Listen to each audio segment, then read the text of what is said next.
मग आम्हाला झालेला साक्षात्कार सत्यच होता म्हणायचा. अंगात ते बसून होतं. होय देवा, माझ्या आयुष्याचा जीवन मरणाचा प्रश्न आहे. मला जीवदान द्या. माझ्यावर कृपा करा कैलासनाथा. देवादी देवा सदाशिवा. हे देवादी देवा सदाशिवा, बाणासुर बाणासुर क्रोधित झाले असून उशे क्रोधाची कारणे मीमांसा तरी देवेश्वरा, प्रद्युम्न पुत्र अनिरुद्ध माझ्या स्वप्नात आले. माझं त्यांच्यावर प्रेम बसलं. चित्रलेखेच्या प्रयत्नाने आम्ही एकत्र आमची भेटही झाली. आम्ही एकमेकांच्या प्रेमपाशात अडकून पडलो.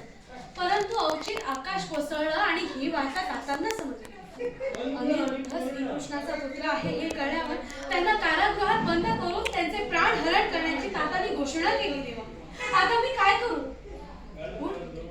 तू मुळीच धीर सोड, मनातील भीती काढून टाक. आपली कृपा आमच्यावर असणार याची खात्री असून भीती आहे ती तातांची. आपण दिलेल्या शक्तीच्या गर्वाने